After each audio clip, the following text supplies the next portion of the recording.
उम्र दराज मांग के लाए थे 4 दिन, 2 अर्जों में काट गए, 2 इंतजार में। এখন খতম हो गए। জুলাই যোদ্ধারা আওয়ামী যোদ্ধার সাথে সাক্ষাৎ মোলাকাত করতে যায় চট্টগ্রামে, আমি বলতে চাচ্ছি না, এটা আমার বলা ঠিকও না। সুতরাং বন্দোবস্ত নতুন হলে রীতিনীতি সুরত আদলও নতুন হতে হবে। এটা মানে স্পিকার, আমি অনুরোধ করব যাতে এগুলাতে কেউ মনে না করে আর কি। যাই হোক, সেই অন্তর্বর্তীকালীন সরকারের মেয়াদ তো একটা অনির্ধারিত না হলেও এটা নির্ধারণ জনগণ করে দিয়েছিল। কেউ কেউ নির্বাচন তখন চায় নাই, কিন্তু নির্বাচন আদায় করে নিতে হয়েছে। মানে স্পিকার, এখানে সেটা দেশের ইতিহাস সাক্ষী দেবে। তো সুতরাং ওই 4 দিনের সরকার, 4 দিনের দুনিয়া। তো এখন বলতে গেলে যে ও उम्र दराज मांग के लाए थे 4 दिन, 2 अर्जों में काट गए, 2 इंतजार में। এখন খতম हो गए। তো এটা হচ্ছে শের, আমার কথা না। এখন আমি বাস্তবে আসার জন্য বলছি, আমরা একটা গণতান্ত্রিকভাবে নির্বাচিত সরকার, একটা ঐতিহাসিক নির্বাচন হয়েছে, সারা বিশ্ব স্বীকৃতি দিয়েছে।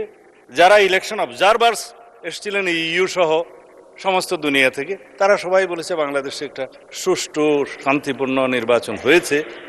গত পরশুদিন ইইউর নির্বাচন পর্যবেক্ষণ কমিশনের চূড়ান্ত প্রতিবেদন দাখিল হয়েছে, আমাদেরকেও দিয়েছে, মাননীয় বিরোধী দলীয় নেতার কাছেও দিয়েছেন।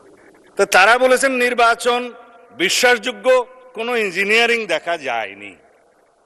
গতকালকের পত্রিকা 1টা 2টা 3টা, আমার কাছে আর বেশি পত্রিকা নাই।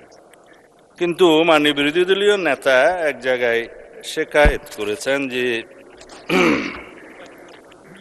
হ্যাঁ, বিএনপি সংস্কারের বিষয়ে টালবাহানা করছে। তা আমি এখন পত্রিকাগুলো ফেলে দিলাম। তিনি আবার বলেছেন যে কোনো দলিলপত্র কাগজ ছাড়া, স্পেসিফিক কোনো কিছু ছাড়া যেন কথা না বলি, কয়েকদিন আগেও বলেছেন। আমি যা বলতে চেয়েছিলাম সেটা বলতে গেলে অনেক সময় লাগবে, বলতে পারছি না। তারপরেও বলি, মানে স্পিকার, এখানে তো ইতিহাস চর্চা অনেক হয়েছে। তো ইতিহাসের আকাশে তো অনেক তারা। বলেছেন 1947-এ মাওলানা মওদুদী সাহেব পাকিস্তানকে চেয়েছিলেন।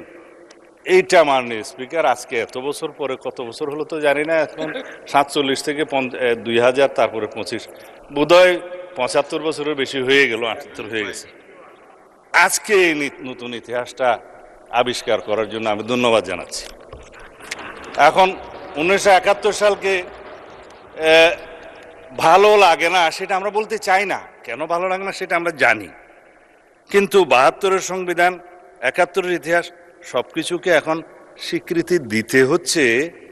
আমি বিরোধী দলীয় নেতৃবৃন্দকে অসংখ্য ধন্যবাদ জানাই যে আপনারা মুক্তিযোদ্ধাদের ধারণ করেছেন, নিজেরা মুক্তিযোদ্ধা দাবি করছেন এবং মুক্তিযুদ্ধের সেই ইতিহাসকে আপনারা স্বীকার করছেন।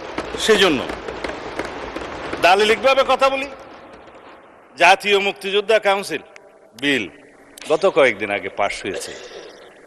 এটা ইতিহাস, রেকর্ড, এই পার্লামেন্টের এই লেজিসলেশন সাক্ষী দিবে।